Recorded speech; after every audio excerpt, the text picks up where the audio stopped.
is happening, everybody? Happy Monday. Stubbs here with Retro Handhelds Podcast, here with the crew. Rob, the Retro Tech Dad, with you. Hey, everyone. Aish Talks Tech. Hey, everyone. And our special guest this week is Mr. MattHM from the MattHM YouTube channel. Matt, welcome. That guy. How's it going, everybody? Thanks for having me. It is your first time with us, and I just want to full screen you and highlight just how absolutely awesome your lighting and studio. That is so clean. How do you get your carpets that clean? Vacuum Stubbs. Very simple. Not only are his videos like way better looking than anybody else's videos, but his live stream setup for the first time is better looking than 99% of live streamers. Well, I got the big empty wall that I'm hoping to fill up soon, but I got my little glowy orb. You got the glow orb back there, but I'm blocking that's going to be right very now. important later on in the show, so we definitely going to need that.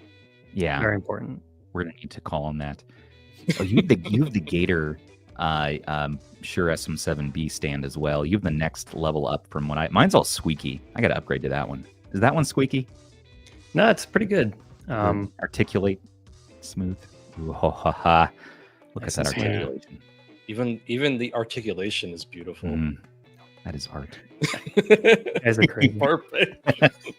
Well, we're done giving you our time, but welcome to the show. We have a little bit of a different flow today. We're going to try something new than our usual.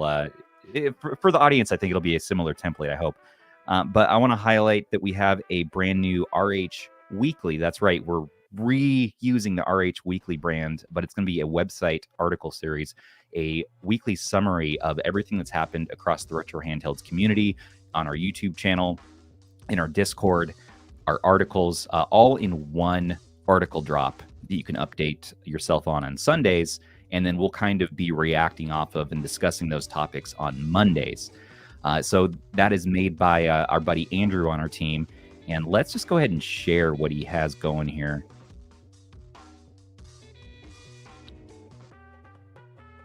So here is the start of it. Initially, people saw this, and we had actually an AI-based image to try it out, and immediately we decided, all right, it's not a good idea. So we made this new image like 10 minutes ago. Do you like it? Let us know.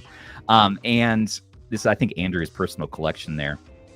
And so this kind of covers, various topics, follows exactly the topics that we're going to be covering on here. We might skip over a few to save time, but if you, for whatever reason, can't make the podcast, you miss out, you just want to get the quick highlights for your day, this is probably the best spot to come. But also still come watch the podcast or listen to get our reactions off this stuff. So I'm really stoked on this. I think Andrew's done a great job, and excited, really excited to have this. And to be honest, it saves me quite a lot of time in show prep. So appreciate that. And Zoo, what kind of trouble are you getting into, sir? Did it take very long for something to get mentioned in the chat?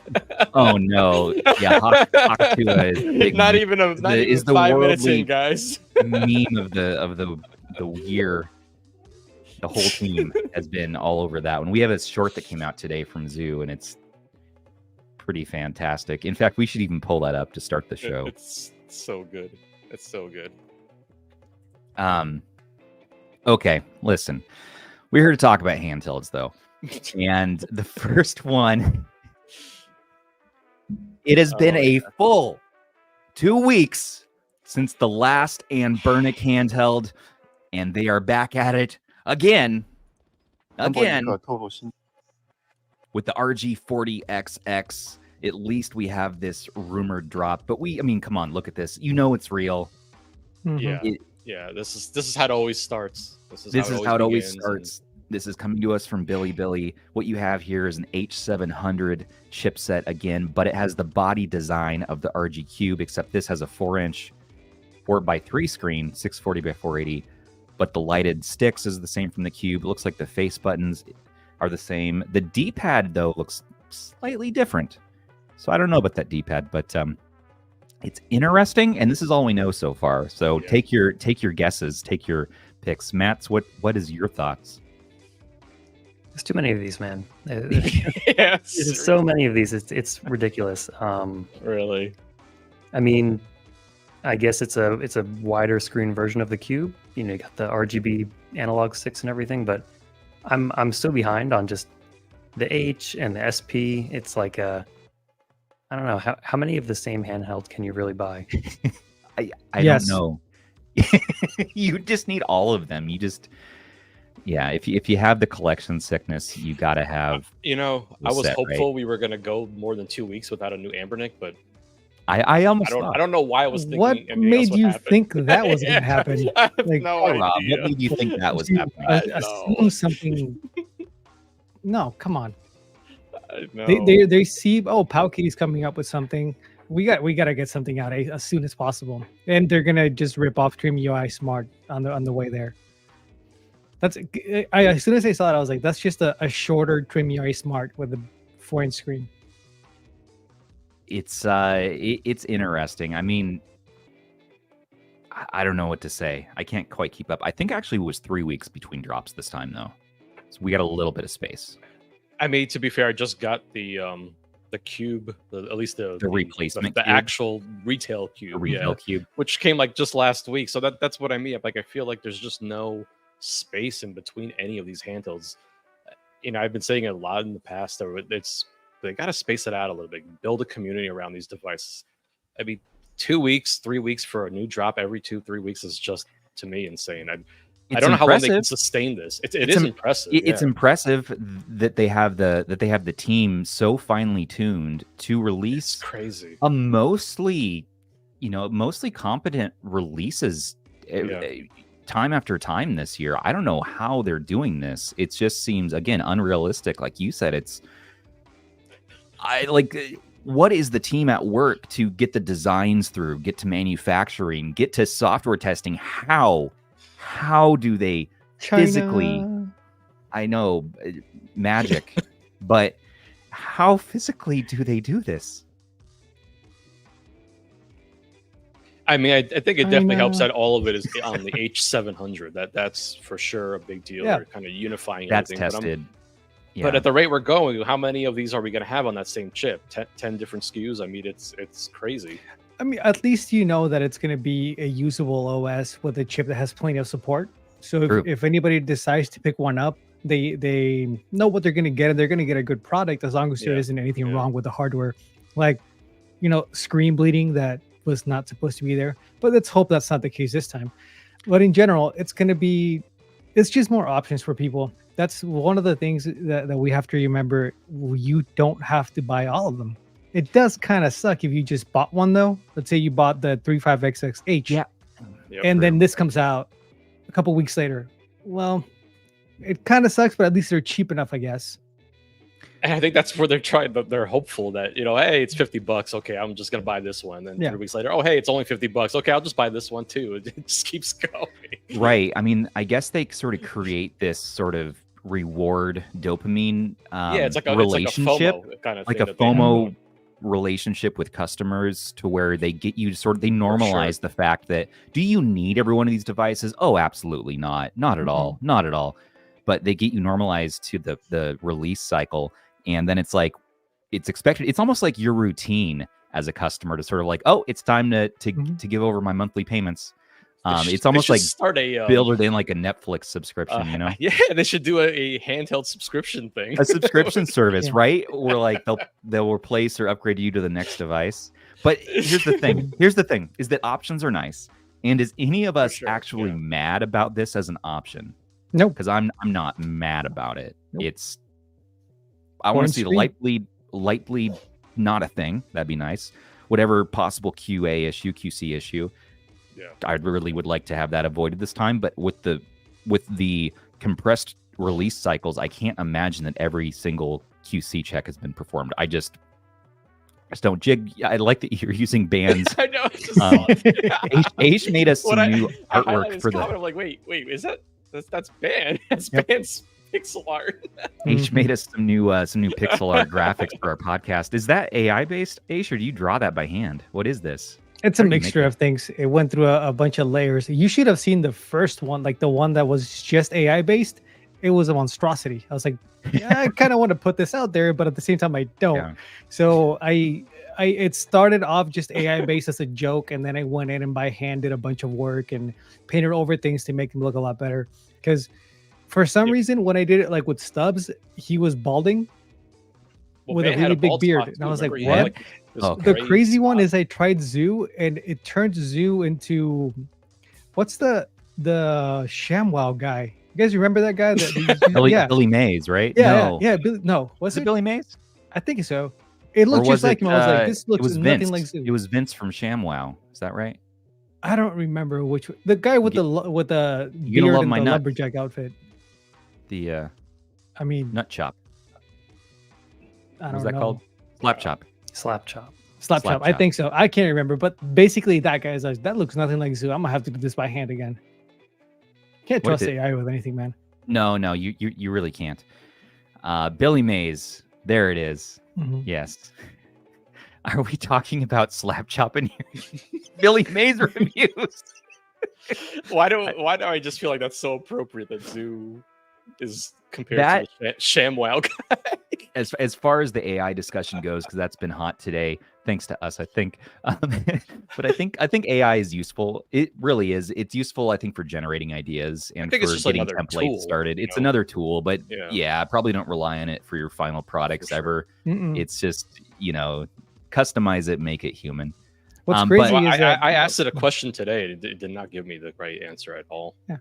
What was it? Yeah, you asked something. I asked about a certain viral meme that's been going around the past few days, and oh god, yeah, you asked about that hawk girl, and what did it tell you that she was like a Mayan princess or something? I mean, maybe it was ridiculous. I was like, wow, this is very elaborate too. You know what's crazy is it doesn't matter what you do. For some reason, Ben always looks like a Roblox character. he is. Yeah, I couldn't get a different image to pop up. I was like, I might just have to do this by hand. But anyway, what I was gonna say back to the actual handheld, what's really weird about this one is we're getting the low end chip and the type of body Anbernic would normally do for their higher end device. Yes, it looks like that. Yeah, I feel like maybe this is the 405M we never got. And they're just like, well, we already have most of this work done. We're just going to throw the H700 in there again. Because it is pretty weird. Like, we usually don't see the RGB lights, any of that stuff, in the low-end option for Anbernic. Now, yeah, and I like the, also, man, I like the blue option. Do you guys see that one? That there was that blue colorway? Blue is nice. Yeah, I like the blue a lot. That's different. I like that. I like the blue, too. I love these, very short clips that they sort of leak out, and it's like, could you just skip this part since we know what's coming next? Why are they on a wet table? That's what Russ was saying. He's like, Russ was saying, all I can see is the spilled tea. There's just like a mess of they just had a tea party. Oh my god! Yeah, all of this tweet cracked me up talking about that. Yeah, are we sure it's tea? We're not 100%, but they have their new handhelds just sitting in wet tea. So I'm gonna call this the H700 wet tea until we confirm. But it's technically, I think, named the RG40XX. So we'll see. We'll see. We can use a Zoo Wow. That sounds good, Andrew. It's Saki. It's Saki. Oh wow. So is that how they design their handhelds? Then they just sit around, drink a bunch of sake, very drunk. Just throw darts at a wall. Would you be surprised if that was the case? No, not with Powkiddy, but with Anbernic, there is a little bit of design language going on here. There's definitely some, No, they just put they put little post-it notes with all the stuff they always do, and they just take shot, dart, shot, dart. Well, you got it. Well, here's the thing: is that they need to use up those H700 chips. They probably have, a freaking ginormous warehouse. Yeah, 100% full of those chips. And it's like, all right, how can we remake this into another product? And people are happy about it because the custom firmware community has come through with these unified OS options like MuOS and all that. And so now you can just use that same software with some minor changes they'll have to do because it's now a 4-inch screen instead of 3.5. And when H700 won?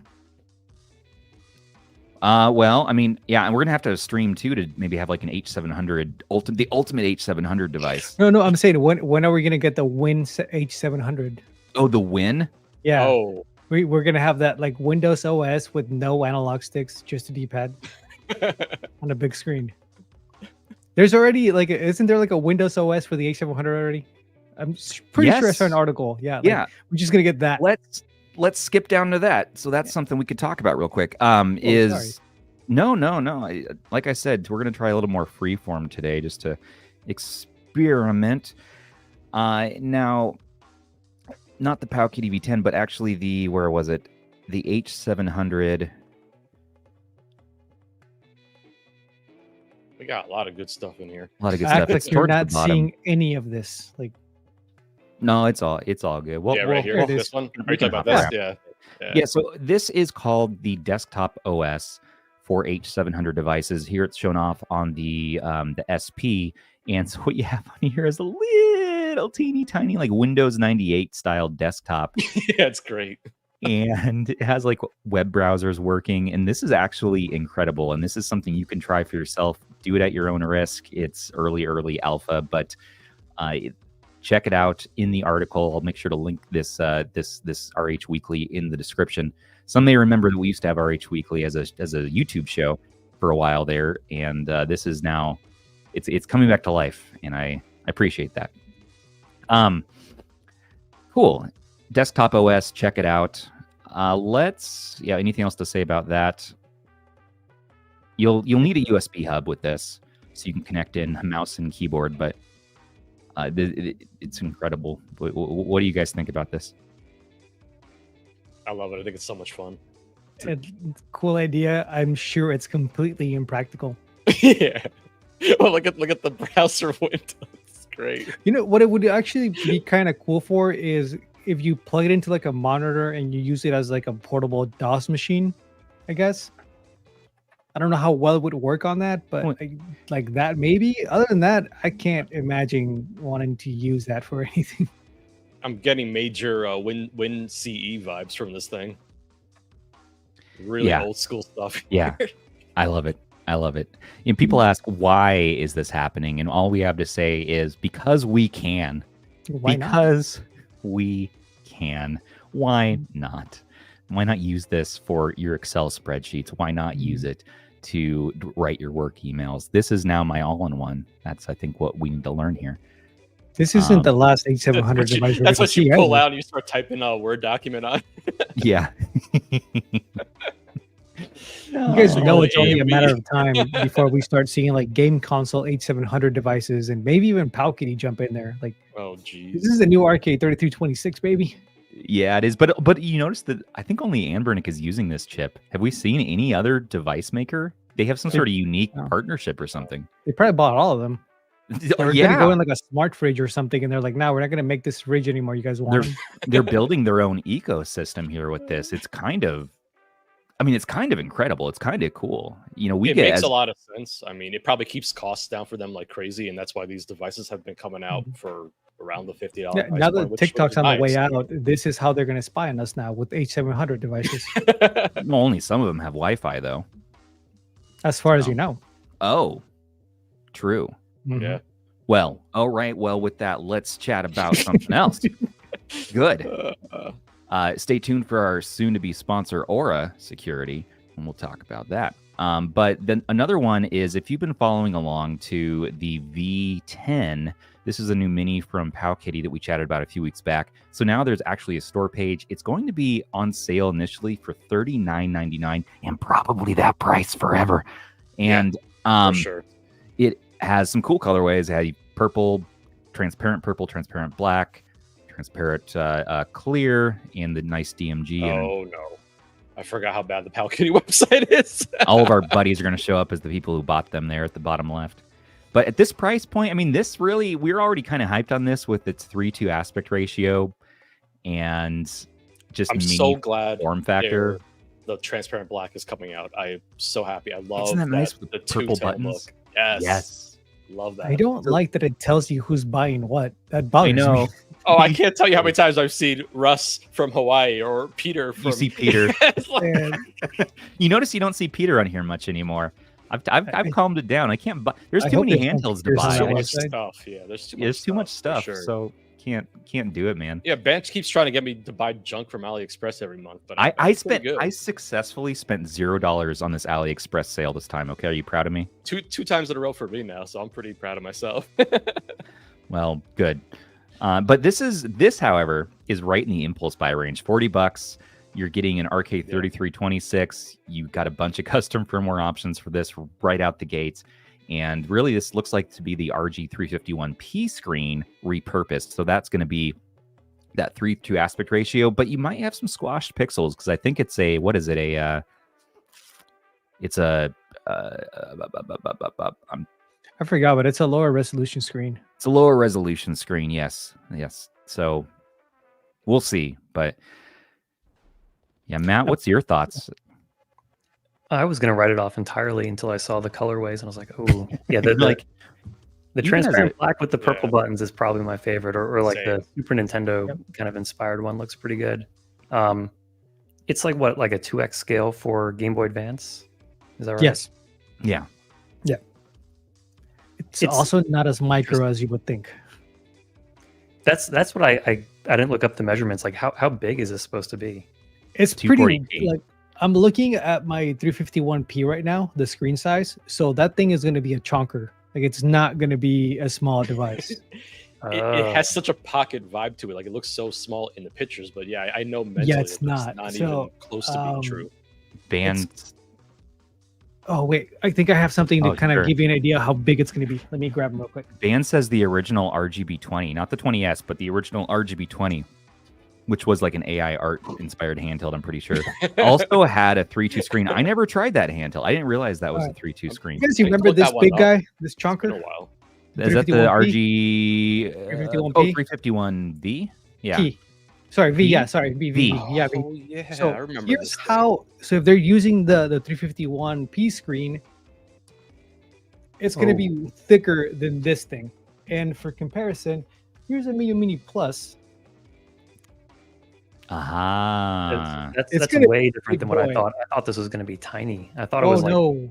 So Hmm. it's probably going to be, let's say, like that tall. Like kinda- that big? Can you please focus? Jesus. There you go. Cover the Like screen. that. There you go. Like that tall, but a little bit wider, just because the screen is so wide. Like I said, But like here's the, I think they're using this screen here, which is this is their Just went to the part RGB20. spin again, basically. And yeah. just So put it'll something be just together. as wide as It's this a- one, because this is a 3.5-inch 3x2 screen. 3.5. That's the word I was thinking of. 3.5-inch. That's the word I was looking for earlier. So it's a 3.5-inch screen, but with a 3:2 aspect ratio. So you're going to have slightly distorted pickles. Not pickles. Yeah, You're going to have 2.5. slightly distorted pickles. I forgot all about this handheld. Oh, this is yeah. So this came out a Hey. couple years back, and I think Russ might have gotten it. I actually skipped this I skipped one it too. because Yeah. it was too out there for me. It was just too out Such a there. Weird design.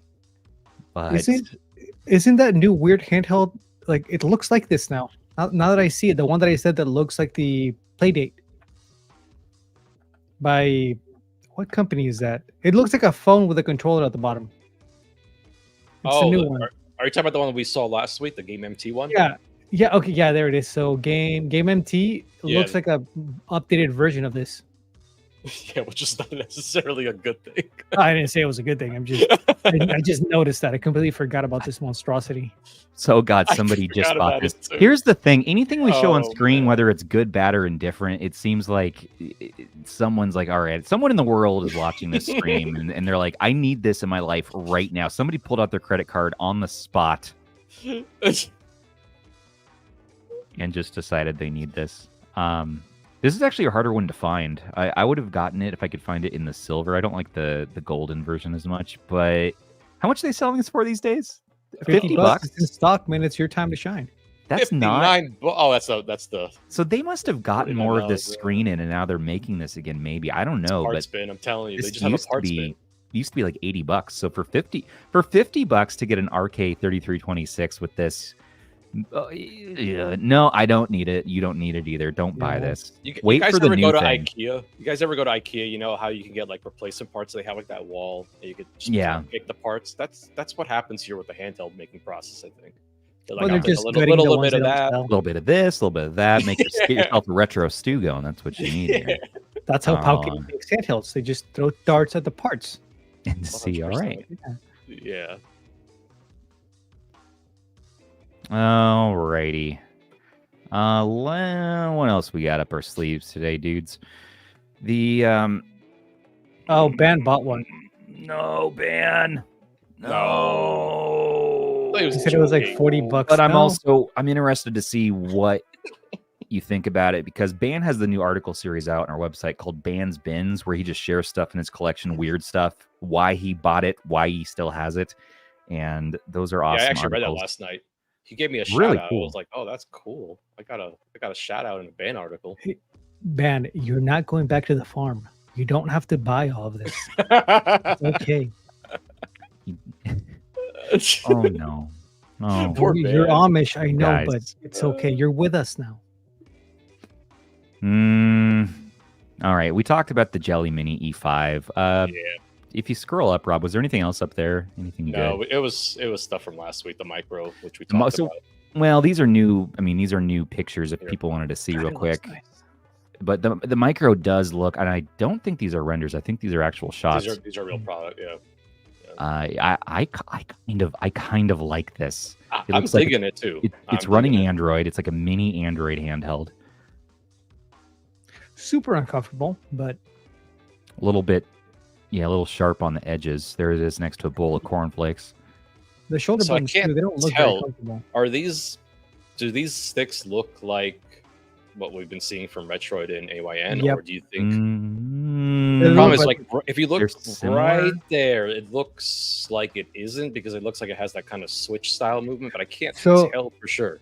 Actually, I opened up. So when I got my Ally, I had to fix one of the sticks, and I opened it up, Yeah. and I saw that the internals are the same on the Ally sticks and the Retroid ones. They just use a different ribbon cable. Yeah. I'm guessing they're probably just doing the same thing because they have that little dome part for all the movement and everything. The caps look really different too. They don't look anything like Switch sticks, and they stick out too much. So this is going to be well over $200. Oh yeah. And I wonder, what we're going to be able to do with upscaling and game testing. How far can we take this? I don't know, but do we have a chip on this yet? G99. It's It's a a G99. GTR Oh, one, yeah. G99. Okay, Yeah, so GTR one. we're going to be seeing a little GameCube, little PS2. All right. Well, that's the thing. I hope, because it's the G99. I mean, I know how cheap these guys are getting that chip for. I'm like, if this thing is more than 200, I just they're gonna have a tough time selling it. That's the thing. I'm like, Well, Yeah. people in chat are saying 350. So So more expensive than the 4 Pro with way worse performance. Matt, what are yeah. your thoughts on it? So I've never used an Ayaneo device. What's like the consensus? Because everything I read is pretty negative, but they all look really cool. Like Yeah. the photos look great, the designs look great, but do you recommend any of them? All I've ever heard is that they're super expensive, kind of across the board. They feel premium and they are super expensive, but they do feel and look premium. What is a shortcoming on it is the software on the Android side is pretty early days. Their Windows handhelds are a lot more fleshed out with iSpace, but the Android ones are sort of DIY, figure it out yourself situations. They always have like one really weird design choice, like that doesn't seem to make a lot of sense. Like with the Geek line, the face buttons were too small. Like there was no reason for them to be that small, considering everything else was pretty big. So there's always little things like that. Like hardware was, like Stubbs was saying, the hardware looks great. It feels really good, but it feels like that's about as far as it goes. They're like upscaled Anbernic basically. My biggest thing with what I personally don't like about Ayaneo is they only sell through Indiegogo, which I can't stand. I don't like supporting products that way. I wish they would just sell directly, and then that would actually offset some of their costs, because then they don't need to cover the Indiegogo expenses. So I don't understand why they don't do that. I mean, the funny thing is, like, I'm looking at the comment right here. It's one of the first comments, and it's kind of the same mentality I have about that. I'm just Rob, did you just say Indiegogo? Yeah. You don't say Indiegogo? I don't know. I just say Indiegogo. Indiegogo. Go. Yeah. Go. No, I say Indiegogo. So, Are you Canadian? I just wanted to point. I just wanted to. Have you not been telling us something? I am definitely not Canadian. I'd say the East Coast was pretty close to Canada. I mean, when I lived in New York, sure, I was much closer to the Canadian border. Okay, I'm glad that we've. Okay, sorry. Let's heal. Let's heal. Let's come back together. Sorry for interrupting you. Either way is okay. IGG honestly is the fastest way to say the website name. Okay, now the Micro, cool. More to come. Ayaneo, you're still doing it. I'm glad they're still making Android handhelds and they're iterating. I need them to stop for a minute and work on that software though before we keep on with this. They are like Anbernic, except that their devices cost a lot of money, so no one actually can afford to buy them. It's like the complete opposite business model going on there. Or Anbernic or some other company just needs to poach their design department. Like, these all look great, and some of the Anbernic stuff looks like terrible. And I don't know, like just marry these companies together. Just like take the best parts. Yep. Like, it's kind of incredible that we have so many devices, and so many of them are. They lack like one or two things, but if you just Voltron together into one like super company, like it'd be good. Yeah, you have the ultimate like Velvet Revolver, the band, but with handhelds. That'll come into play later when we ask about your favorite butt rock band, Matt. So be prepared for that. That's coming from Zoo. Perfect. Okay. OneXPlayer is back again with the new Mini, which isn't so mini. This has a giant 8-inch screen, and it's going to have 144 hertz refresh rate, which is really its claim to fame.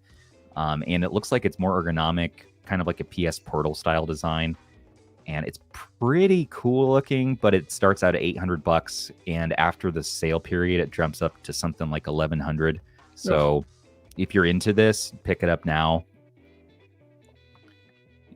And OneXPlayer, you know, they have a range of devices. They have their OneXFly brand, which has been really popular. I've never really been huge into the brand myself. I did try out their, what was it, OneXPlayer like X1, which now Zoo has hoarded in his house forever.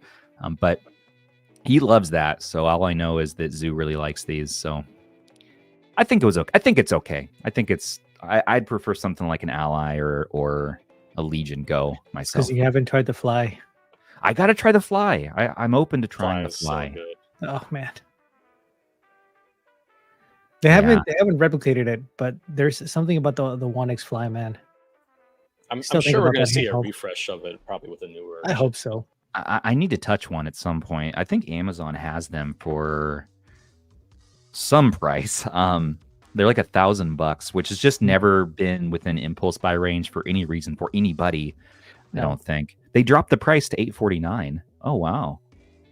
I mean, for what you get in the Fly, that's actually not that bad. The thing is, like with the Legion Go, the Ally X, and those other handhelds coming in cheaper because they're way bigger companies, it's just hard to kind of justify it.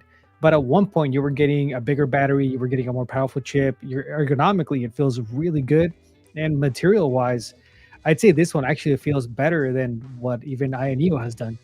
This one, though, I don't know about the other ones. For some reason, this one handheld they kind of nailed. So the OneXFly, I mean, it's little, it's mini, it has that AMD 7840U, so it's going to be on par with the Ally, and nice small form factor. And I love that blue and white. That is such a cool, like that teal blue and white. Yep. It looks like a sleek Ayaneo device, really. I think it's a 60 watt-hour battery. Really? In this? I think is so. it heavy? It's a big battery. Is it heavy? It feels sturdy. It doesn't feel heavy because it's actually pretty well put together. It's balanced nicely. Yeah, it's balanced really well. Really? And the sticks look small, but they actually feel really good.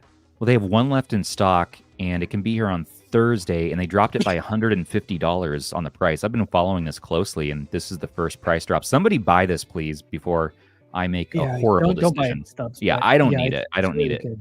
But they have one in black as well for $1,000. That's the regular price. But for somebody, that's going to be probably a pretty good deal. It is last year's chipset, mind you, so maybe they're making a new 8840U, and that's why. But this is a pretty sweet handheld, according to the team here. Rob and Aish both have sung its praises. So it also called me cream cake, so there's that. Oh, because you remember that? You remember where on the side that guy called you. This guy called you a cream cake. No, I might have been more receptive in that case. But no, on the side you could put your name and stuff on it. Who's this guy? But for some reason, like the review units that were sent out all said cream cake. Yeah. I don't know why. Review units had cream cake. All I gotta say is I'm on so glad that Retro Tech Mommy has a Cricket, because I refuse to have that on in my video. There's just no way. You don't want to show off cream cake? I took it out of my unit. How am I figured out how to pop off the sides. How am I 9 months later how do you learning not about cream? This? Yeah. I don't remember cream cake. Where was I for? I was sleeping through. I don't know, man, but on the side it was just there, like an RGB cream cake. Yeah, it was great. Was it in your video, Aish? Yeah. Oh, really? Yeah, you can see the video. That's gonna say that. Yeah. Did you call it out? I don't remember. I think so. I think why are we not talking about sort of cream cake? Subtly alluded to the writing that was there. Yeah. All right. So stay tuned for cream cake. Yeah. OneXPlayer Mini. Nice. Good on you. What else we got really in cool. today? This is cool. Somebody buy that cream cake. The DIY StonedEdge CM5. So won't spend too much time on this, but this is a new 3588S. It's all DIY, and you can check it out from Radza and StonedEdge there. Link in our description. And you got bump outs on the back. It is running Linux, and it's running a CM4 there. So it's called it's an upgrade. Sorry, it's an upgrade from the Retrolight CM4. This is the DIY Retrolight CM5, and it's a cool concept. We don't really know anything else much about it yet, so check it out. I really wish. Not that. I really hope to see more. Not wish. I hope to see more development of the 3588. Me too. 3588 got a bad rap because of the Gameforce Aish. So that, and does anybody know if there's actual Vulkan support yet for that chip? Because I know on the Ace there wasn't any, and that was a big problem. Oh, hopefully, I still want to see. I still want to see the comeback story for the Ace. Apparently, I was hearing that Gameforce is going not out of business, but they're going bankrupt or filed for bankruptcy. So it's something, I guess, that had a big impact on them from that handheld release. I don't know. Yeah, they fumbled that one hard. Yikes. Well, I like the idea of it. I have not given it a fair shake yet myself, because I wanted firmware and software to come along. I know Aish, similar for you. So this is one we still will be talking about, but it's probably going to be just a little bit later. There's your cream cake. So they're right on the side. Dude, that was like I used to have a 1970s camper van that I bought from somebody for band stuff back in the day. And they had taken it back from Burning Man, and it had Camp Cornhole spray painted across the sides. And I just drove that around for like a year, just Camp Cornhole. I don't know what that meant or what that was about, but the cops pulled me over on a number of occasions asking me about Camp Cornhole. And as one does. Yeah, so I learned that was a unique vehicle in my town, and I don't have that one anymore. So I've grown up from the cornhole. Now moving along. All right, it'll be all right, Aish. I'm good. Matt's silently sitting there like, what did I get myself into? Our weekly TJD check-in? No. See where they're at with backers. Sure? Okay. All right. Sure. I have it ready to go. All right. The fifth backer. They have now doubled their backers since last week. 8 backers. 8 backers have backed this handheld. I am not Matt, one of when them. Are we going to see your video on this? Yeah, Matt. When are we going to see your video on this?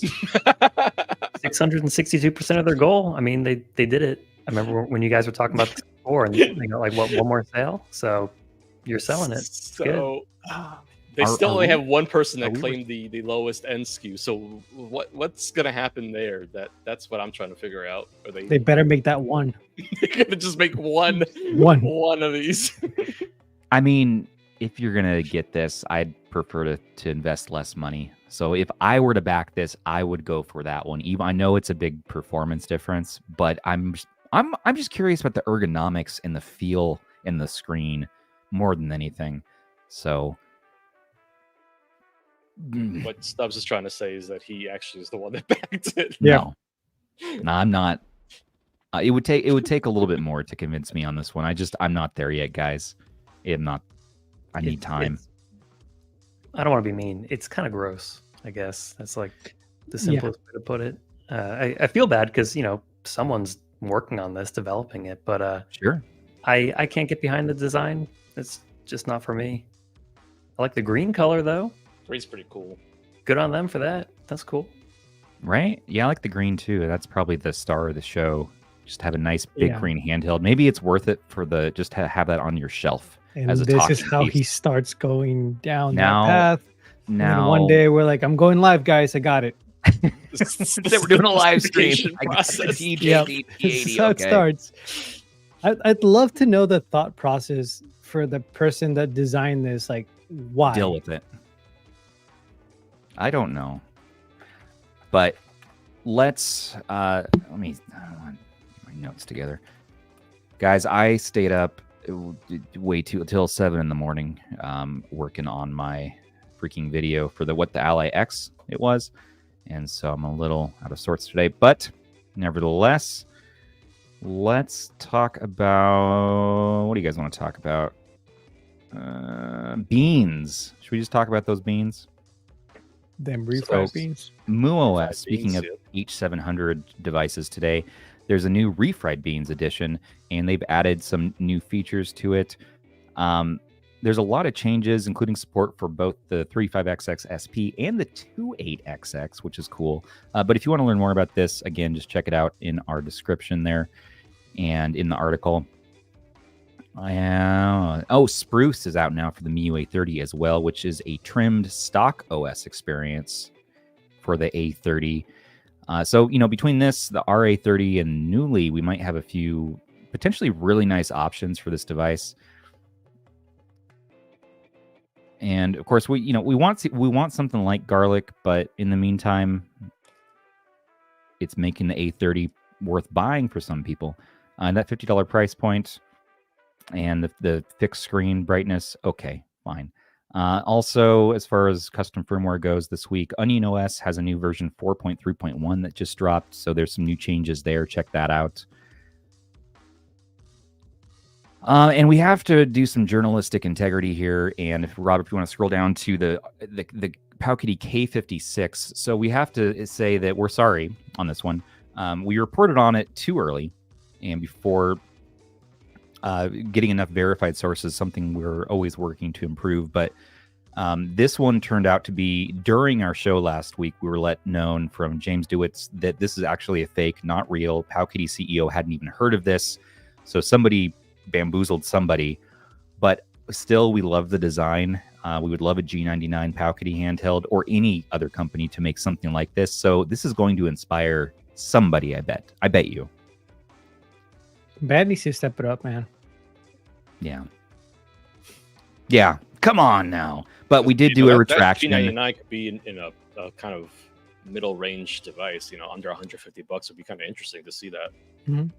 Yeah, so this literally was fake news, and so we put a retraction out, but a bunch of news outlets picked this up, notebook check, and said, hey, look at this new crazy thing, this is so cool.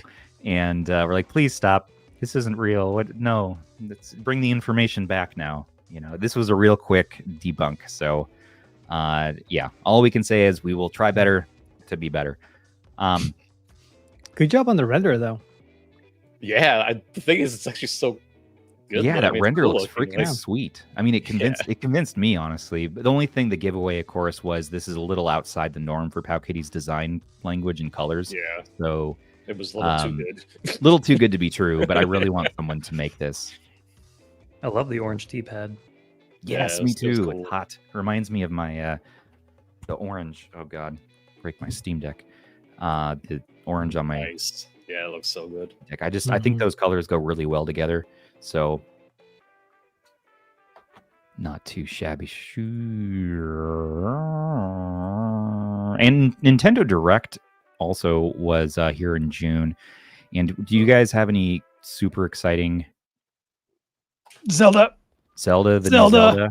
It looks Zelda pretty Hello cool. Kitty Island. Echoes of Wisdom, right?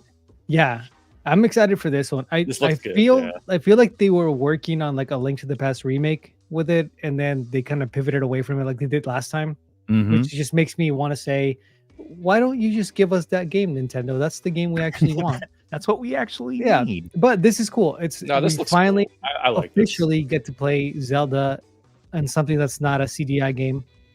And it's going to be pretty exciting. It looks like it's going to be like really puzzle based, which is cool because a lot of people love the puzzle aspect.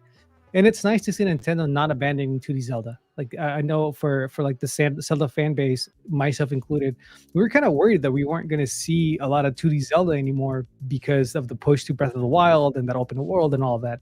So it's cool we have this, and I hope they do more of like the Game Boy and the Classics games in this engine because it looks really good. Other than this game, I hope I'm not the only one that freaked out over Dragon Quest 1, 2, and 3 getting a Pixel 2D HD, whatever it's called, getting those games to look like that. I am so excited. This was an actual good direct for me. Yeah, I thought so too. It was a beefy direct, right?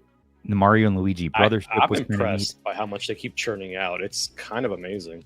They're almost at that Anbernic release cycle with these directs. It's just crazy. Every time you feel like, oh, the Switch is losing some momentum. Nope, they're still. Yeah. Well, I think they pushed back the release of the next Switch, or the Switch 2 or the Super Switch, whatever they're going to call it. So we're going to see a few more games for the Switch because I think it was originally rumored to come out late this year, but now it looks like it's going to be until next year, which I think is fine. It's all about the software, right? It's not even about the hardware anymore with Nintendo. It's about the top tier software you're getting. So do they need a new, more powerful Switch when the gameplay is so good on current gen? Yes, only because they do have games that really push that system. So the Switch is really good for all like the indie games and all those like easy to run games. Yeah, there's a massive. I think last time I checked, there was over 11,000 games for the Switch, which is just insane to think that there's that many games available for it. So much stuff on the Switch. But there are things when I'm doing like research, looking up games and saying, "Oh, hey, did it come out on Switch?" And it's like, just this one came out. I mean, it just keeps going. It's amazing. Like it's there. Yeah, the library for the Switch is ridiculous, which is why I think the people that are saying that the Switch 2 isn't going to be backwards compatible are just being kind of ridiculous because it would make no sense. Like. Yeah. Do you think that we're seeing some cross-gen stuff like Metroid Prime 4, for example? Yeah, that's definitely going to be. Because the rumor for the Switch 2, I'm just going to call it the Switch 2, is that they're going to be using a lot of DLSS, so upscaling. And there was already like a behind-the-scenes like demo of Breath of the Wild running at 4K 60, using their upscaling, all of that. So I'm pretty sure we're going to get a lot of games that when you play it in the new Switch are just going to run that much better and look better. Like Metroid Prime 4. Metroid Prime 4 looks awesome. And people were thinking that might be on Switch 2, but it's like they debunked it and said, no, it's just the high end of Switch 1. Well, they said that too with Breath of the Wild, and we just got the Wii U version and the Switch version, which is kind of the same game, but you can definitely tell that Breath of the Wild was made for the Wii U, and it wasn't intended for that system. I'm kind of worried that the same thing's going to happen with Metroid Prime 4. And that might hurt it because the hype for that game has been insane. If you're a Metroid fan, like they've been teasing us with that one for years now. So if it comes out and it doesn't kind of live up to it, it will. Oh, it will. I hope so. Studios is amazing. Yeah. It looks really good, guys. It looks super solid. And also, have you seen the what was it? My favorite drop from this was the Perfect Dark re-release on the Nintendo Online, and that's going to have online multiplayer. Although in practice, apparently it's a complete disaster and a mess. I saw the comparisons of that. Yeah, it's interesting. That it's just awful, but I like the idea, and I hope they give it some love and fix it. Although I hear they didn't do that for GoldenEye, so give us. GoldenEye was messy though. Yeah, give us working Perfect Dark multiplayer. That was my most favorite multiplayer game on Yeah. N64. Oh my god. GoldenEye, they couldn't do it because of Xbox. So there's nobody, Nintendo or Xbox, neither of them actually have the license for that game to fully do it. So the deal was you can put it on Nintendo Switch Online, but we get to keep the online mode. Yeah. Yeah. So for Perfect Dock, yeah, they might do that one. Yeah. Also, did you guys see Stray? No, Stray's coming to Switch. Yeah. It is. It Yeah. Really? doesn't look great. That's why I'm like, we need a new Switch. That's where you're getting those weaknesses, where you really want that refresh in hardware, because it is definitely. I mean, it's been showing its age for a while now, but I mean, Nintendo makes just high quality games that doesn't matter so much. But for example, the third party support, the third parties I don't care about as much. I really like the first party stuff, but I don't like third party. I'm going to jump to another console usually. I'll even play. I'll play it on PS5 and then play it on my PS Portal or another handheld. Stream it. But this Mario and Luigi game actually looks too. pretty nice. Yeah, I like that art. Yeah, animation is so good. Here's with just one last thing on Stray. Like the biggest argument for a new Switch is that after I saw that Stray was coming out for the Switch, I tried Stray on the Winlator on the Odin 2, and I was at 720p, low settings, but still I was able to get a pretty consistent 30 FPS. So that's with Windows emulation on a early development emulator that you can already kind of get that. So the Switch, definitely needs. We need new chips now. Yeah, we do. So, but still, it's impressive they were able to get this running. It still holds up. Yeah, no, and it looks, the lighting and everything. That's some MattHM level lighting right there. Oh boy. So do you think this is probably the last Nintendo Direct that has a lot of first-party titles until they, announce the next Super Switch or Switch 2? I feel like there's probably at least one more in them. I can't imagine what franchises they would still be cooking for the original Switch, though, at this point. But they're just making too much money. Like, they're hand over fist making money still off this hardware. Surpass PlayStation 2 in sales. I mean, the Switch is just a massive success. It's crazy. Yeah, it's over when we start seeing Kirby games. Kirby is the harbinger of Kirby stuff. Yeah, this swan song usually for Nintendo. Yeah, so when we start seeing Kirby games, it's like, all right, the new Switch is right around the corner. Well, you know what else is right around the corner is Zoo actually has a giveaway happening right now, so he's going to announce that shortly. For his 35XX SP. Did anyone see this? That he has this competition going? Just leave a comment on his video, follow his rules. But it's a pretty sweet RH modded transparent blue SP, and I kind of want it. So Zoo, please give it to me, and then we'll be square. Until then, I will hold something of yours hostage. I'm not sure what, but I will take it by force. I need that. He adds the. Have you seen what the logo inside? He adds our blue. Yeah, I saw a picture of it. That's what I was looking for while I was scrolling down, but I think it's coming up right here. It looks so good. There it is. Only thing I would change on this is add blue to complete the left and the right, because you have that gold. Just that little trim there. That little trim on the sides. Yeah. But I was gonna let him cook. You let Zoo near fire. Well, we'll see. He's pretty handy. He's pretty good. He is. Did you see his arcade that he built? I was about to say, he did do that arcade one. Yeah. But if you want to win this for your very own, it's on our YouTube channel. Also in this article here, and just drop a comment in there. Let him know you want it, and he's going to pick somebody. Also, again, congrats to our winner last week for the keyboard giveaway. And we're going to be doing more of those, by the way. The next one's going to be a GuliKit SNES dock and 8-bit DOE controller bundle together. So more to come on that. That'll be a lot of fun. Acnus keeps sponsoring that for us, and they just want to get the promo out there and let people know about all the products they're representing, from GuliKit, 8-bit DOE, Retro Flag. So we're going to continue to host that. It's been a pretty cool thing. But beyond that, I think that's all we have for the news. If you want to check out Band's Bins, though, that's another article I really recommend reading. This dude is known for just buying some of the most obscure handhelds in the world, and this is a good spot to come and learn about them and say, what about that one obscure random thing that nobody talks about? Ban is your guy. He'll have you covered there. He even still has a Pimax Portal, if you can believe it or not. So check out Ban's Bins. Yeah, it's a good read. I definitely recommend it. It was a really good read. I read this, I think, yesterday, and I was like, man, that's cool. I like learning about stuff like that. So, and let's see. Oh, Yuki's got a pretty good question. Yeah, what's up? Do you guys think the new development in the handheld market will influence the Switch 2? If so, do you think Nintendo will take from the Steam Deck or the Ally's page? What do you guys think? I think they're gonna have to respond at this point. Like they can't just get away with, oh, we're Nintendo, we'll do our own thing, because the market's pushing back too much now. Like people want that higher fidelity gaming. Yeah, I think that's where the NVIDIA technology is going to be very helpful for them.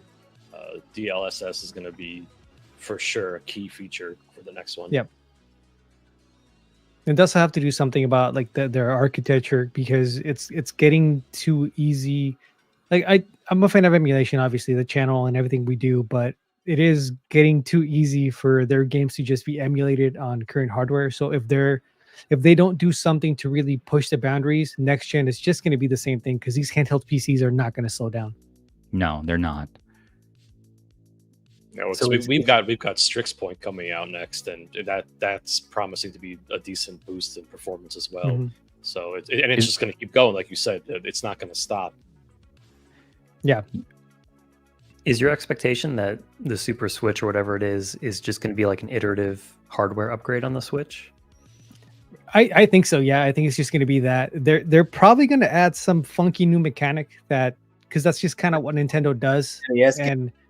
But I don't think it's going to be that big of a departure, just because I don't think their shareholders are going to let them make that big of a jump. Because last time, like they're kind of in a pattern now of good console, bad console, good console, bad console. So with the success of the Switch, I don't think their investors are just going to let them throw all of that away and just be like, yeah, we're just going to make a Wii 3. Like that would just be ridiculous and really bad business when people just want that. I think they're going to play it safe and really this time around, it's just probably going to be a little extra power, whatever that's going to be. It probably will just be a Switch 2 in that sense, and not like what we did with the Wii U kind of thing. Yeah, they'll have like I said, some funky feature that's going to be in like 3 games at launch that they're going to really try and push, and then nobody's going to use again. Yeah. I remember that with the Switch. I remember they were pushing that feature, how they had the vibration and the Joy-Cons and all that. AR stuff and all that. All that stuff, and nothing uses it anymore, yeah. Yeah, it made like a $30 pair of controllers worth like $70 just because you put all that tech in there that nobody really cared about. Like HT Rumble was cool at first, like, oh wow, it feels different, but then it's like when you make the Switch Lite, the Switch that has no rumble, and you have to make your games compatible with the handheld that has none of those features. So what's the point? Nintendo always does this. Always. Yeah. It's true. Do you guys want to see Zoo's short? Just to completely shift topics. People keep asking me to show this. So good. So this is like a viral meme, and it's in our context, it'll be appropriate. So just realize that it kind of made me giggle. I have to. I am compelled. I'm compelled to share this. So without further ado, I'm very sorry. But here you go. Game at the store. It was only $10. Pretty bummed. I got this NES game at the store. It was only $10, but it won't start. You got any suggestions? Oh, you gotta give him that huck too and spit on that thing. You get me? Couldn't hurt.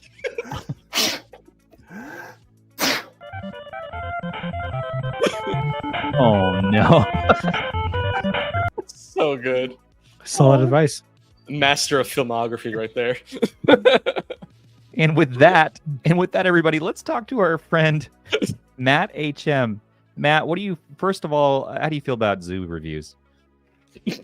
I just want to say that meme is probably my least favorite meme I've ever seen, only because my Twitter was just like... It's everywhere. I've never seen so many people jump on like a meme bandwagon like that before. It was crazy. I didn't know the context at first. I just saw like the little clip and I didn't know what it was related to. And I was like, that's funny how she says that. And then later I like followed all the things and I'm like, oh no. And then I looked into the background, I'm like, oh no, come on. But it has gone viral in like a 2009 meme sort of way. And you have all like the auto-tune songs that's making a comeback with this. So I don't know. I feel like it's the harbinger of better things to come, if anything. I've heard she's turned it into merch and selling hats and all this stuff. So good. People keep saying she's brought the country together. She has. She's united us. She'll have a talk show soon. So she is leaning into it because I heard somewhere, I forgot where I saw this, that she actually like disconnected her social media and all that and just didn't expect it to go like that. So which one is it? I think she embraced it at first, and now she's pulling back a bit. Probably once her parents found it or something. I mean, her dad probably got hooked to it, and that's why she's here. So yeah, hypocritical if you ask me. Yeah, I mean, yeah, they need to calm down, but yeah, you need to relax on that one. Yeah, well, all that being said, though, zoo, I need more zoo videos. I feel like we don't get nearly enough zoo videos on this channel. Yeah, I think yeah. I think you're right. I think I need to stop making videos entirely and just sort of let Zoo sort of morph into whatever he's going to become. Yeah. Yeah. I think I'm just going to send all my units to him and we'll see what happens. And maybe he'll bring the country together. There we go. It'd be good. But Matt, dude, welcome to the show. Your channel, let's take a look, dude. You have some of the most just cinematic videos, as well as great, talking points, and the way you put everything together is just super impressive. So I think all of us nerd out on your content around here, and you and I collabed a bit and talked about some cameras and gear, and actually you sent me a camera rail, which I need to still use. It's intimidating to me because it's so big. So I need to hook it up and figure out how it all works. But I have the equipment. I just need to do it. So welcome to the show. And I'm going to pull up your channel. Oh, no, that's not right. You're not at MattHM. You're at... Am I not? I'm pretty sure that was it. Underscore HM. Oh, underscore HM. There it is.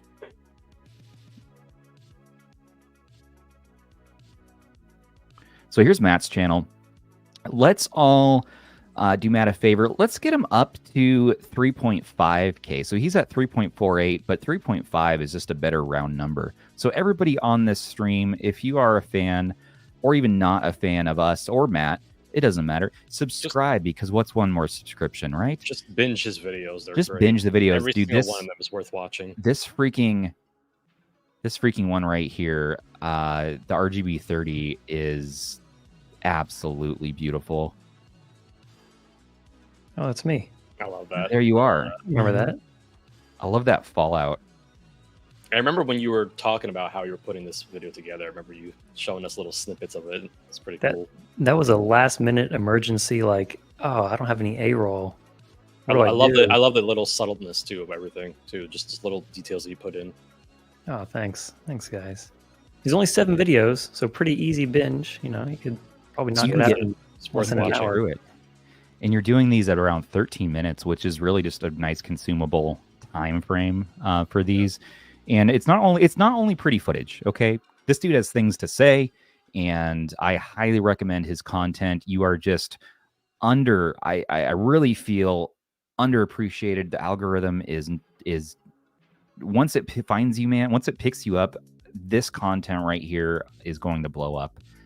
So just, keep doing what you're doing. And I really want to see you you should be up there. You're going to be up there with those bigger tubers. If you keep at this is ridiculous quality. So all that to say is, why are you like this? I don't know. And what gives you the right? Probably a lot of trauma, childhood trauma. Yeah. Mom took away the Game Boy or something. It's just now I cherish them. I don't know. Yeah. And now you just well, the love shows, man. So just we have to ask every guest that I know. You followed the show. Why are you like this? And what what rock? Those are the two. You have to answer those 2 questions. You have to. Let's answer some questions. So we have just a couple here today. One from Michael Benny. I'm gonna pre-read this, by the way. We're not gonna be doing any more of that PNAS.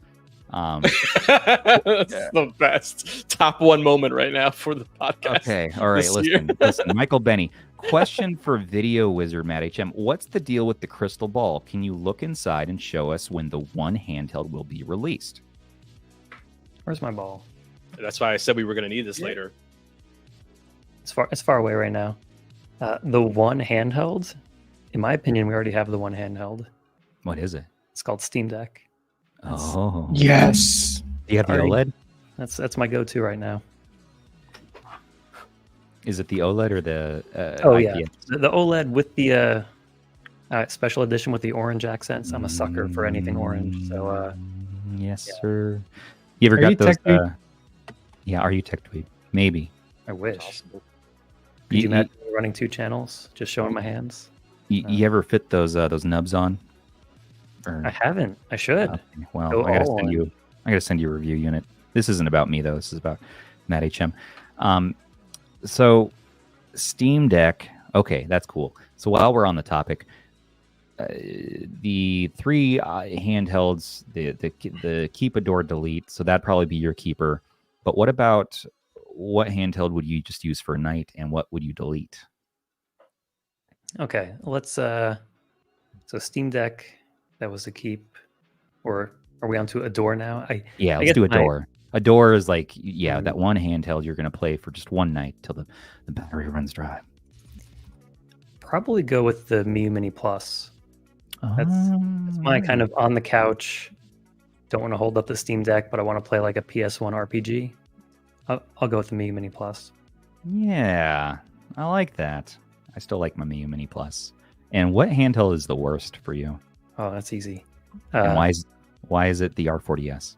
Oh, it's worse than that. The Retro Pocket.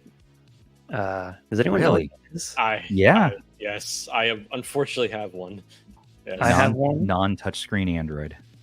Yep. I had such high hopes because I wanted something that was just Game Boy Pocket shell, super nostalgic, super familiar.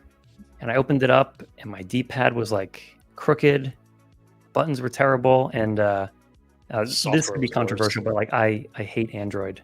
Well, I don't hate it, but I much prefer Linux. And I turn that thing on, I'm like, well, what am I doing here?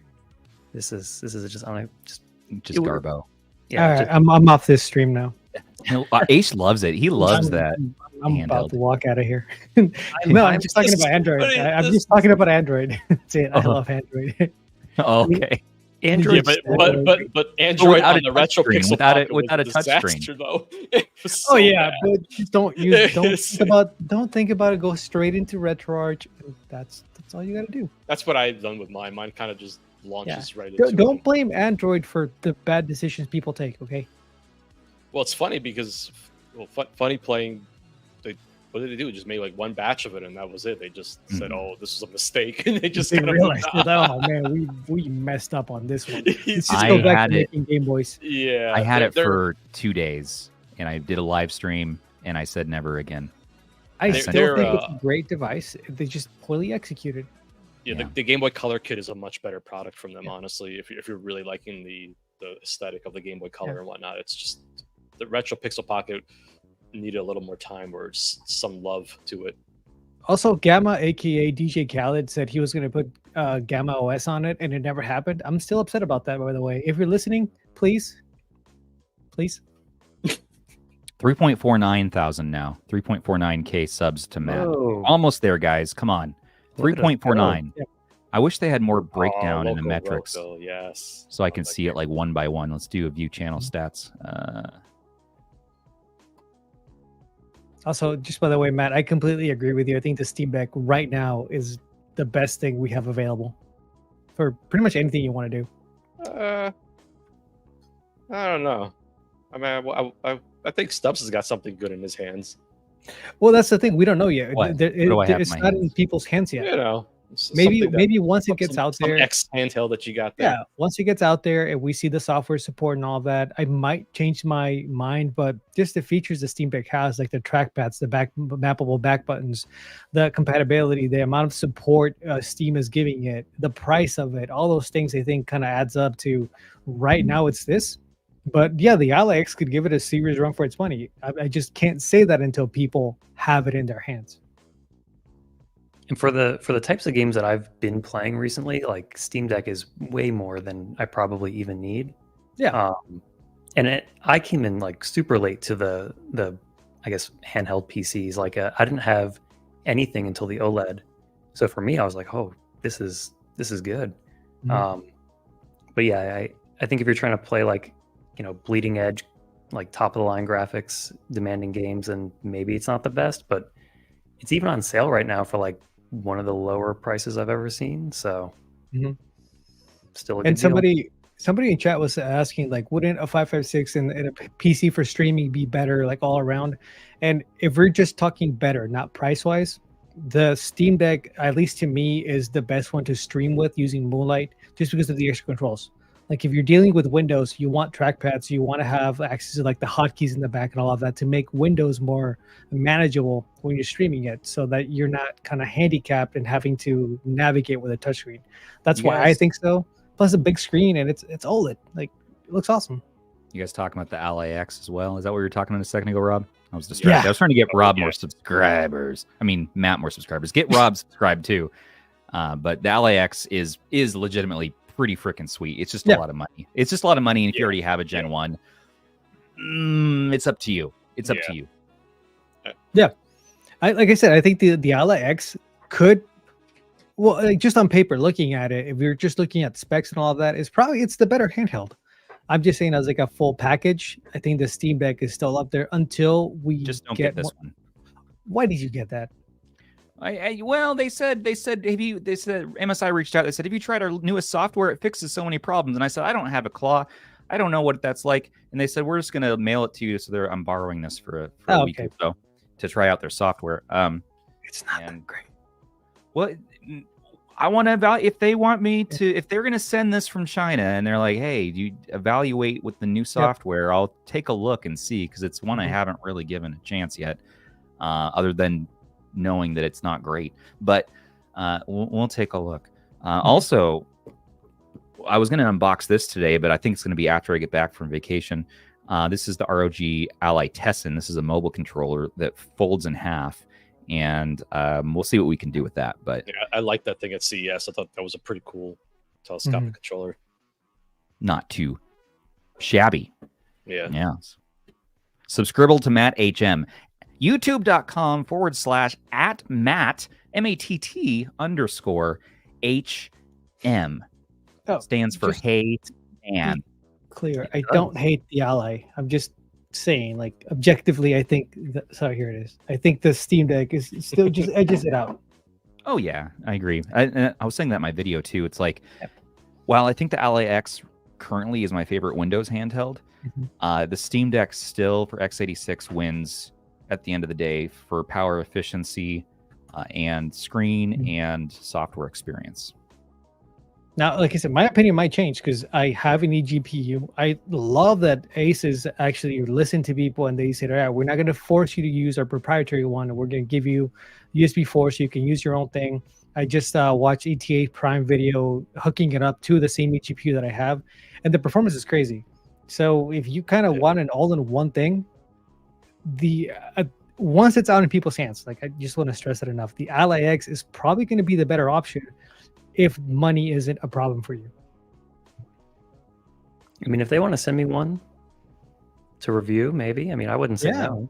I mean, I'll put the Steam Deck down for a little bit. I'll check it out. But Dude, I'm gonna quit YouTube if I keep watching these videos. There's no point.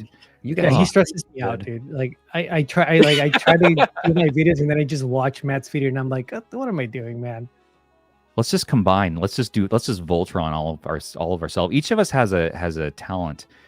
We combine all of our brains together. Let's do That's that. such a thing. I love that game. I mean, you almost made me want to buy a Playdate. Oh, almost not The quite. Playdate's fun. Yes. It's really fun. how come Matt only has 3.49 and not 3.5 yet? Come on, everybody. What are we waiting on? Subscribe, like, comment, subscribe. We are so close. We are so close. Let me We are check. so. I can't stop the stream until I see 3.5. 498 right now on my phone is what it says. 2 to go. Matt, do you want to tell us your just sort of your backstory? What got you into YouTube, or what's your journey here? Yeah. Flashback to 2021 pandemic. Had some family members start a YouTube channel, cooking and whatever, and I saw they hit like 1,000 subscribers, and I was like, oh wow, maybe people can just do this. So I started a channel. Not this one. It was my first channel. I released about 6 videos. I had no idea what I was doing. It was mostly like gaming news. And I wanted to like pivot into retro reviews of, NES games. I made one of those. It got like 100 views, and I was like, wow, okay, that's super disappointing. So I stopped, and I was like, all right, I need to figure out what I want to do. And I took like 2 years off, and I just researched cameras and lighting and got inspiration from a bunch of other channels. And I eventually, when I got my analog pocket, I'm like, okay, this is the thing I'm going to review. So I went ahead, did that review, and the video did pretty well. And believe it or not, I knew about Anbernic. I bought my friend, I don't know, some device years ago for him to play games on, but I never bought one myself. And everyone in the comments were like, wow, you're an idiot. You're spending so much money on this analog pocket. You could just get a MiU Mini. And I was like, what the heck is a MiU Mini? So that sent me down the rabbit hole of like, all right, let's check out some of these emulation devices. And I started with the RG40XX, and I was pretty skeptical because I'm a pretty big collector of physical media. Like if you've seen my videos, my background here also will actually have like collection of games. Right. And I was like, I don't know if I like emulation. And it quickly changed my mind when I sat on the couch playing Final Fantasy VII. I was like, oh, in my hands, this is like pretty convenient. So once I could like transfer over all my childhood saves from my memory cards, I was like, all right, this is how I play on the couch now. Because to be honest, I'm too tired after work to just sit in front of a computer or like in front of a game console all day, like in front of a TV. So the whole emulation handheld thing, just I don't know, man. I'm pretty hooked now, which is bad because there's like so much to buy, like way too much. You don't need it. Don't fall. Don't be like banned. As in the great Dewey Cox once said in that movie, you don't want none of this shit, man. You don't need it. You don't need it. I think my bigger problem isn't that I'm buying a lot of different handhelds. It's that I have like 5 MiU Minis because I wanted one of each color. Oh, of course. Well, you do need those. I can't just have one color. I have to have like 3 colors. It's true. And not to interrupt you, Matt, but I do need to interrupt you to tell you that now you're at 3,500 sub. Well, let's refresh. Let me look. 3.5. There we go. Thank you, everybody. Ooh, thank you. 3,507. Thanks, everybody. That's cool. Wow, little nice. Milestone. Very nice. But don't stop there, because I want to see 4K by tomorrow. Can our rewatch and our video on demand viewers and audio listeners stop what they're doing? Pull the car over. Subscribe to Matt. You know how this goes. We did this with Crystal. Let's see. 4K is a really nice round number. 35. Or just one-handed on the freeway. It's okay. We won't tell. No, don't do that. Don't do that. We don't want we don't want lawsuits, although we are an LLC now. 100K by next week if we can. We'll see. We'll check back. My first most, exciting moment in the whole YouTube journey was when Russ first commented on one of my videos, and I was just like, "You're like, whoa, people are actually watching these." I mean, I got other comments, but when you all started commenting, I was like, "Oh my god, did I make it? Is this it? Am I validated now?" So that was cool. You are with the fam. You're one of us. And honestly, yeah, we learn from you.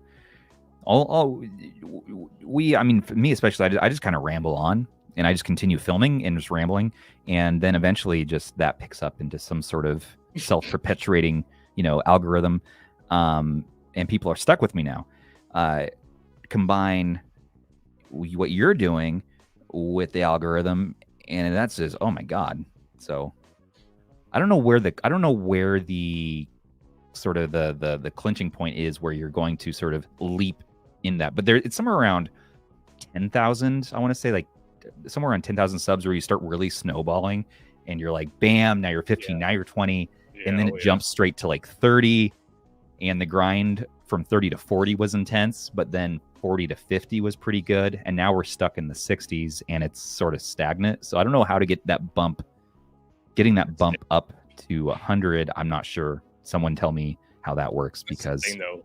YouTube is not a race. It's a marathon. You gotta. It's like World of Warcraft. Just play through each part of the expansion, each chapter of it. Each chapter is an entirely different experience. Your first 1,000 subs are by far the hardest part of YouTube you will ever have. I think any YouTuber will pretty much say that.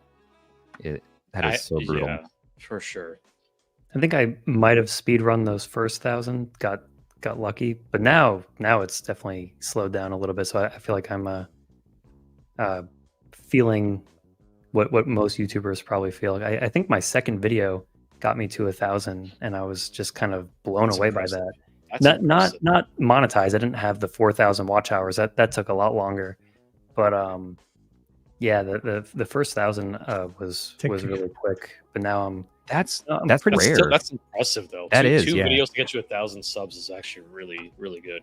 That's impressive. Yeah. Well, the quality I think really helps there. It's like people are like, okay, this guy's going to probably continue making videos like this.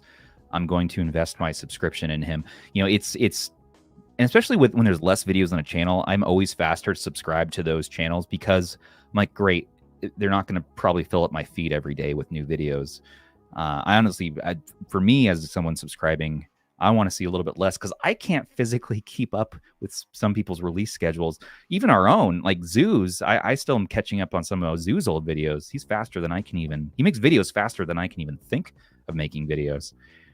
So yeah, you have the digestible content where it's like, you're about a month between videos right now?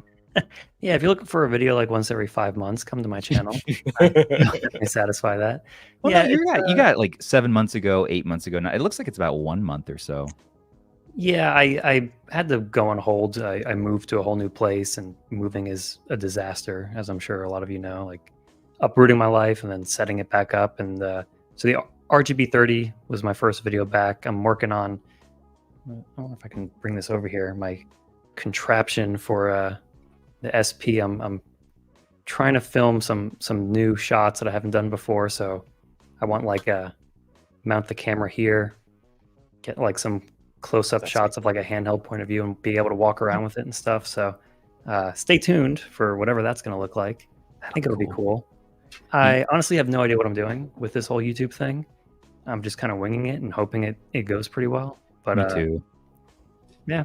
I don't know about you, but I never intended to become a YouTuber. It was sort of like something born out of, I guess, COVID. You know, it just naturally was a progression of, I want to talk about these handhelds, but I guess to really get yourself out there, you have to go on YouTube. That's really the way to do it. So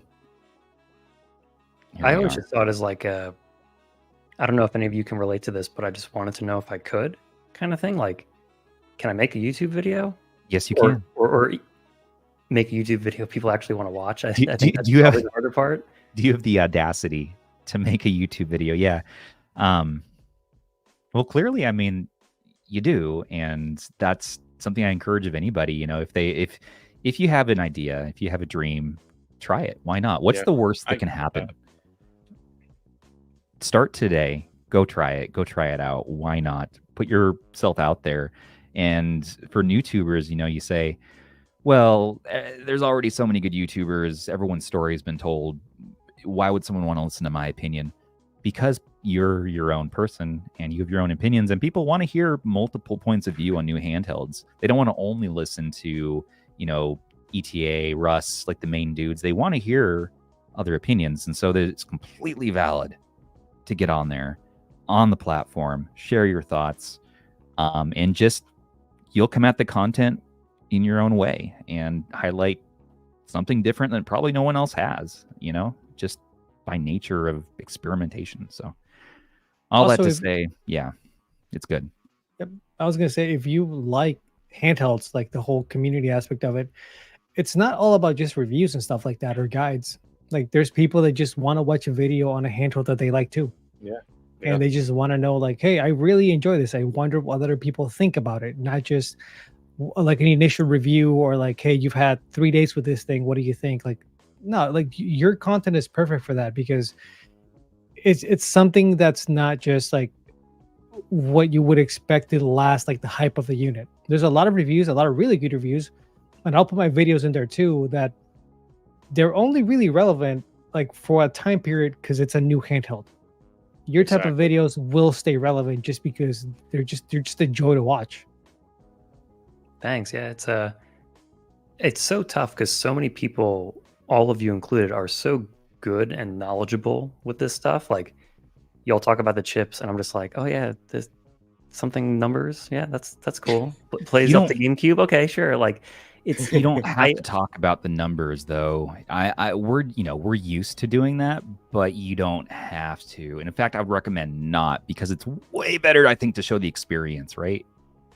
Yeah. So, like, that's something I think I realized. Like, I'm never gonna match how thorough Russ is when it comes to really doing a deep dive into a device. And so for me, someone who's not, I guess, I don't care as much about the technical stuff. I guess I do, just in a roundabout way. Like you're saying, to me, it's all about the experience. Like, yeah, what does this device provide in a unique way? And I think hopefully for future videos, I want to lean further in that direction and maybe talk a little bit less about it has a D-pad, or it has a USB port. Like, that's assumed, and that's like what Aish is saying, that's useful for such a short period of time. Yeah, but your experiences with the device is much more meaningful in terms of just connecting with viewers, and that's where you can have longevity in those type of videos, which is probably the key to success, in terms of long term.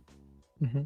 Yeah, because you have this cookie cutter thing with a lot of reviews where it is. I mean, Chicken McNugget explains it in the chat here. Well, reviewers often just kind of review the buttons, play 10% of the first level, then quit. If you can get yourself out of that formula, offer unique content, your own perspective, that's just gold.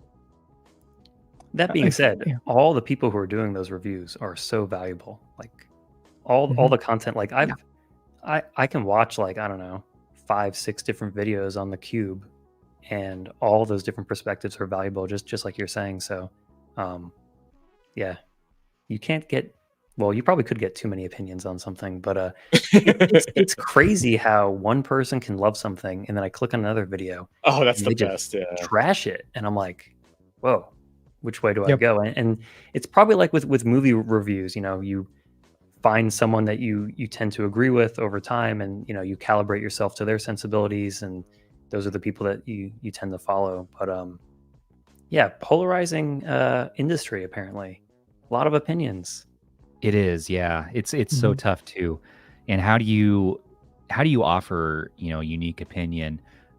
Because the one problem on YouTube is just that you'll have an opinion, and if it matches up with too many other reviewers' opinions, the whole group of reviewers then gets called shills. It's like, oh, they're all saying the same thing. They're paid, or they're told to say this, and it's like, no, the handheld is just good. Like, I think everyone's just agreeing that the handheld's good, and that's the end. By the statistics alone, you're saying that that's the case. So I feel like it's because there was a template set out to what would be a successful channel dedicated to handhelds, and the template was Russ and Taki, or kind of like the two that kind of set the standard to what you would want out of a review video. And this niche is still fairly new. Like, it's only really been growing like this for, I'd say, maybe a year and a half, 2 years, where we start seeing all these new faces. So for a long time, we were all just kind of trying to base it off what they did, but not make it feel like a carbon copy of what they were doing. So it's starting to get to the point where people are starting to develop their own styles and offering different perspectives. So I don't think anybody that says, oh, it's a crowded space should be what's the word? Discouraged by that. Like, no, just present your own thing. Don't make it the same thing. Like, if you watch a Rust video, if you watch a TechTube video, if you watch a Retro Tech That video, yeah, they're talking about the same thing, but they're wildly different videos. And each one is going to give you something different. And if you watch one of your videos, like, your videos don't feel so much like a review. They feel more like a video essay. Like, if that makes sense. Like, I feel like I'm getting different information when I'm watching your video. It's more like an appreciation of what the device can do, not so much, a technical readout of like the specs, basically. Which I feel like it's good that we started to get away from that, because if you just want specs, you can read the spec sheet yourself. Like, just offer something different, and you do a really good job of that. It's inspiring to see too, because this is a direction I want to move more in. It's like I really just want to relay: do I like the handheld, and why do I like it? And I'd love to get away from the specs. Even it's like you can look that stuff up. It takes up so much time in the video. And yeah, this style. That's super comforting to hear, because like I don't know if that comes across, to the viewer, but that's definitely something I think about, trying to attach a story or an experience to each device. And you're totally right about like the spec sheet thing. Like I was even talking to Aiden earlier today. This is my second podcast today, believe it or not. I filmed one with him in the morning. Nice. Oh, nice. So I'm like, so if I'm low energy, it's just because I'm exhausted. Sorry. But I was telling Aiden that like a lot of the reason why I watch his videos now, even before I talked to him, was like, I like him. I think he's funny. Like, I feel like he's got a very personality driven channel now. I think he's really like come into his own. And so I think people like that, and, Russ as well. Like when I first saw Russ's videos, I just was like, oh, it's the green cutting mat or whatever. Right. But the more I watch, like, he's expanded into his travel vlogs and, some of his favorite games. And you start following the person more than the device, and that's definitely like my goal eventually.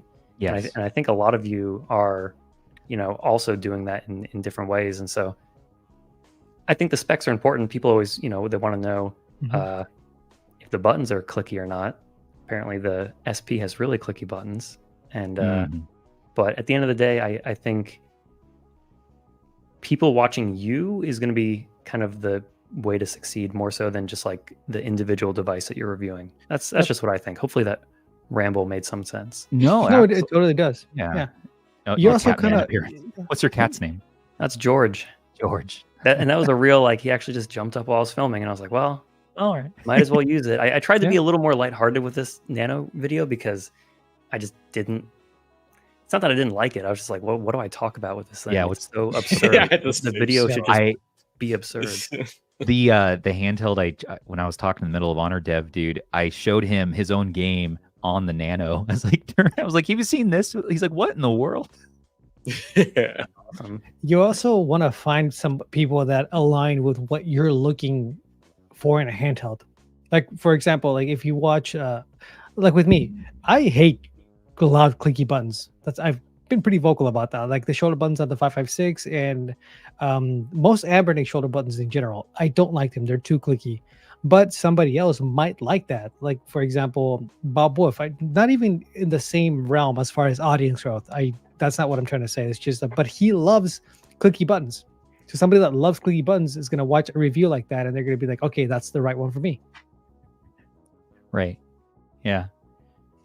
I like clicky buttons up until I have to play next to someone else, and then they don't have clicky buttons, and then it's like, glance over at you. Well, I mean, it's a good talk, and that's a good topic for another episode. And Matt, we're gonna have you back on definitely. I want to pick your brain, as you can tell here, so I want to keep picking your brain on another episode. If you haven't been scared away today, I'm good. Let's do it. Let's talk about it. Everybody, thank you so much for watching. We're gonna wrap up now and get out of here. But we somehow already ate up 2 hours, and we could easily go on for another 5. So we'll just stop while we're ahead. But just, subscribe at Matt_HM. Also check out Aish Talks Tech. Aish's channel is still growing, and we want to do a promo episode for him in the near future where we can try to get him let's get him up to, I don't know, 140, 50K. And just Rob, that, from zero. We'll just do a four-week long live stream. And Rob as well. Just always a pleasure hanging out with these dudes. Just want to thank everybody here for watching us once again. Please do like, comment, and subscribe to stay in the know for all of your favorite retro handhelds. And also special thanks to our channel members, patrons, and subs for making all of this possible for us. You all are just the freaking best, and we couldn't do it without you. I really do need to update. We have a bunch of new names that have subscribed recently, so I got to add those in. Please accept my shortcomings. And join us next week for, who do we got, Rob? You haven't memorized? Who do we get? Yeah, let's check. Let's check. What are we at? 624. So the Fox is our next guest. Oh, so, yeah. wow. yeah, we're Time gonna to talk numbers. That's kind of a We're big gonna- deal for me. so we're gonna talk. We are gonna talk specs with the Fox, though. We're gonna be talking Yes. about Xbox strict- handheld. Xbox handheld, Strix Point, all that stuff. Get his opinions on these things. Oh, this is gonna be really cool for me. It's gonna be a surreal moment for sure. We can talk with him maybe about World of Warcraft and get him subscribed to that. And this man. And we're also going to talk about our times at Computex, and maybe I can finally, by that point, share our co-review. I've held back because, I mean, it's intense. It's an intense review. So we're going to talk about that. But just once again, thanks everybody for watching, and we will see you on the next one. Until the next time, this has been Stubbs with your Super handhelds. important. Derek, get the Steam Deck OLED. That's it. Derek at the Steam Deck OLED, and Stubbs on behalf of Rob and Aish and Matt. Take care of those handhelds. Take care of each other. Hi, everyone. We love you all. Good night. See you next time.